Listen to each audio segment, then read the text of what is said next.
So here's the story of how my wife completely destroyed my trust and then had the audacity to claim she did it for us. Yeah, I'm still trying to wrap my head around it. You guys can judge if I overreacted, but honestly, I don't think I did. This is long, but I need to get it off my chest. My wife, Emma, and I had been married for 10 years. We started off great, like every couple does, but over the years, things got stale. You know how it goes, work, life, stress, the usual. We were both busy with our jobs, especially after she got promoted to a management position at her company. At first, I was proud of her. She worked her ass off and deserved it. But with that promotion came long hours, business trips, and endless meetings. We started growing distant. I'm not going to sit here and say I was a perfect husband. I wasn't. I didn't put in as much effort as I should have, but I figured it was just a phase. We've been together a long time and this stuff happens, right? Wrong. Yeah, it started small. She was glued to her phone all the time, taking it with her even when she went to the bathroom. She would get these late night texts that she swore were from work. I'm not a jealous guy by nature, but I noticed the way she'd smile at her phone sometimes. That wasn't a work smile. When I asked her about it, she laughed it off. Told me I was being paranoid. You know how demanding my boss is, she'd say. And I wanted to believe her. I mean, we had been through so much together. How could she be lying? But there was this nagging feeling in the back of my head. One night, she told me she had a business dinner and wouldn't be home until late. Something about the way she said it made my stomach turn. I decided to check up on her, which is something I had never done before. I drove to the restaurant she said she'd be at, fully expecting to see her with her coworkers. But guess what? She wasn't there, not even close. I called her, and when she didn't pick up, I went into detective mode. I logged into our shared phone account and saw a ton of messages between her and some guy named Matt. I didn't know a Matt. I copied the number and did a reverse lookup online. Turns out Matt was one of the guys at her company. Not a superior, not a coworker, just some guy who had no business texting my wife at 11 p.m. When she got home, I was waiting for her. I asked her straight up, "Who the hell is Matt?" Her face went pale. She stammered and tried to act like it was no big deal. "He's just a friend from work. You're overreacting." But I wasn't having it. I had the evidence, the texts, the missed calls. I showed her everything. She broke down crying, admitting that yes, she had been seeing him, but it wasn't what I thought. It wasn't physical, she claimed. It's just emotional. I was feeling lonely, and he was there for me. Now, here's where it gets insane. After hours of crying, arguing, and me packing my bags, she dropped a bombshell. "I did it to save us," she said. I just stood there, dumbfounded. How in the hell was this supposed to save our marriage?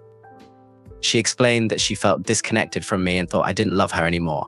She said she was planning to leave me, but Matt helped her realize she still loved me.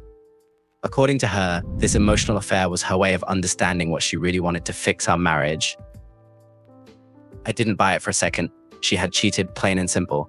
But she kept insisting that this was her wake-up call and she wanted to work things out. She promised to cut off all contact with Matt and begged me to go to therapy with her. I pretended to forgive her. I wanted to see if she would actually follow through with her promises. For the next few weeks, she was the perfect wife. She deleted Matt from her phone, we went to therapy, and she was overly affectionate, trying to prove she was still committed to me. But I was already done. I couldn't unsee the betrayal. I couldn't get the image of her sneaking around behind my back out of my mind. Therapy wasn't helping. It felt like we were just going through the motions. Then I found out she hadn't really cut off Matt. She was still texting him, but this time on a burner phone she thought I wouldn't find. When I confronted her again, she broke down, saying she was addicted to the thrill and didn't know how to stop. That was it. I was done playing nice. I started planning my exit, but I wasn't going to leave quietly. No, I wanted her to feel the same pain and betrayal I felt, so I played along for a few more weeks, pretending to work things out. Meanwhile, I gathered evidence, screenshots of her texts, call logs, even photos of her sneaking around. Once I had everything, I filed for divorce. But I didn't stop there. See, we had a joint bank account, and I knew she had been funneling money into a secret account to hide it from me. I hired a forensic accountant to track every last penny she had tried to squirrel away. When the day came, I served her with divorce papers and hit her with the financial records. I froze her secret accounts and took my half. She was left with nothing. To top it all off, I sent everything to Matt's wife. Yes, he was married too. His life went up in flames shortly after that.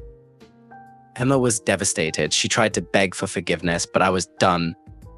The divorce was brutal for her financially and emotionally. She lost her job after HR found out about the affair. Apparently, it violated some company policy. As for me, I moved on. I started therapy on my own and am finally beginning to feel like myself again. I've even started dating, but trust issues are still a thing. Do I feel bad about how things ended? Sometimes.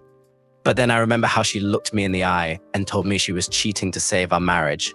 And any guilt disappears. She made her choice, and I made mine. So Reddit, what do you think? Was my revenge too harsh, or did she get what she deserved? Thanks for sticking around until the end of this wild story. What do you think? Did the husband go too far, or did the wife get what she deserved? Let us know your thoughts in the comments below.